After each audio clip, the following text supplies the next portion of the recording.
ನಮಸ್ತೆ friends, good food land ಚಾನಲ್ಗೆ ನಿಮಗೆಲ್ಲರಿಗೂ ಆತ್ಮೀಯ ಸ್ವಾಗತ.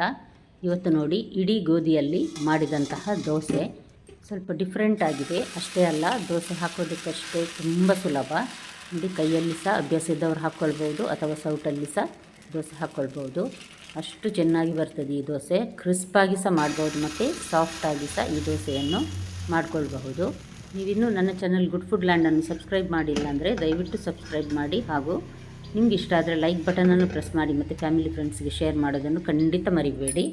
ನೋಡಿ, ಇದಕ್ಕೆ ನಾನಿಲ್ಲಿ 1 ಗ್ಲಾಸಿನಷ್ಟು ಇಡೀ ಗೋಧಿ ತೆಗೆದುಕೊಂಡಿದ್ದೇನೆ. ಇದಕ್ಕೊಂದು 3/4 ಲೋಟದಷ್ಟು ಬೆಳ್ತಿಗೆ ಅಕ್ಕಿ, ಯಾವುದೇ ಬೆಳ್ತಿಗೆ ಅಕ್ಕಿಯನ್ನು ಹಾಕ್ಕೊಳ್ಬಹುದು. ಅದೇ ರೀತಿ ಒಂದು ದೊಡ್ಡ ಟೇಬಲ್ ಸ್ಪೂನ್ನಲ್ಲಿ 1.5 ಟೇಬಲ್ ಸ್ಪೂನ್ನಷ್ಟು ಮೆಂತೆಕಾಳು.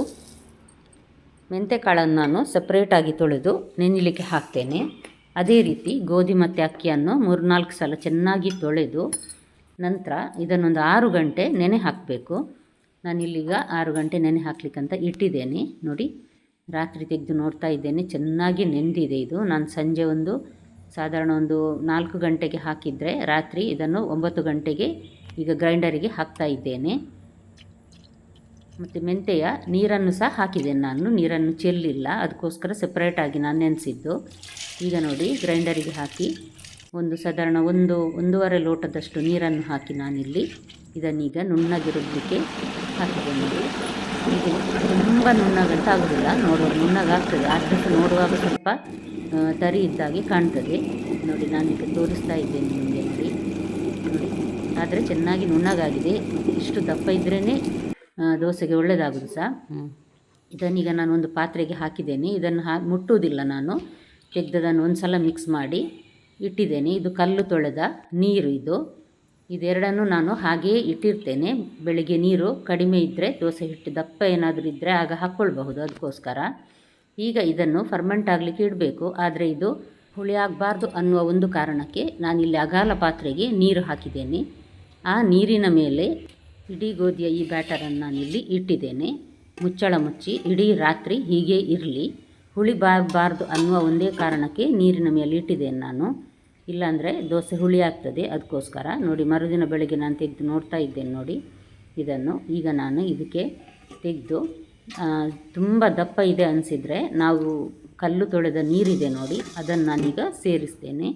ಅದೇ ರೀತಿ ರುಚಿಗೆ ತಕ್ಕಷ್ಟು ಉಪ್ಪು, ಸಾಧಾರಣ 1 ಟೇಬಲ್ ಸ್ಪೂನ್ನಷ್ಟು ನಾನು ಇದಕ್ಕೆ ಹಾಕಿದ್ದೇನೆ. ಈಗ ನಂತರ ನೋಡಿ ಹಾಕ್ಕೊಳ್ಬಹುದು, ಅದು ಸರಿಯಾಗ್ತದೆ ಅಷ್ಟೇ. ಇದನ್ನೊಂದು ಸಲ ಚೆನ್ನಾಗಿ ಮಿಕ್ಸ್ ಮಾಡುವ. ಸೋಡಾ ಅಥವಾ ಏನು ಹಾಕುವ ಅಗತ್ಯವೇ ಇಲ್ಲ ಇದಕ್ಕೆ. ಈಸ್ಟ್ ಸಹ ಅಗತ್ಯ ಇಲ್ಲ. ಅಷ್ಟು ಚೆನ್ನಾಗಿ ತುಂಬ ಸಾಫ್ಟಾದ ದೋಸೆ ರೆಡಿ ಆಗ್ತದೆ. ಅಷ್ಟೇ ಅಲ್ಲ, ರುಚಿಯಂತೂ ತುಂಬ ರುಚಿಯಾಗಿರ್ತದೆ ಇದು. ಈಗ ಸ್ವಲ್ಪ ನೀರು ಹಾಕ್ತೇನೆ, ತುಂಬ ದಪ್ಪ ಕಾಣ್ತದೆ. ಅದಕ್ಕೋಸ್ಕರ ಪೂರ ನೀರು ನಾನು ಹಾಕ್ತಾ ಇಲ್ಲ. ಸ್ವಲ್ಪ ನೀರು ಹಾಕಿ ಚೆನ್ನಾಗಿ ಒಂದು ಸಲ ಮಿಕ್ಸ್ ಮಾಡಿ ನಂತರ ಸೀದಾ ದೋಸೆಯೇ ಹಾಕೋದು ನಾವೀಗ.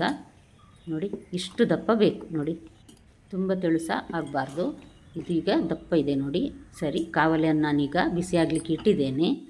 ಇದನ್ನು ಮಧ್ಯಮ ಉರಿಯಲ್ಲಿ ಇಟ್ಟಿದ್ದೇನೆ ನಾನೀಗ, ಮೀಡಿಯಮ್ ಹೀಟಲ್ಲಿ. ನೋಡಿ, ಈಗ ಒಂದು ದೋಸೆ ಹಾಕ್ತಾ ಇದ್ದೇನೆ ನಾನು.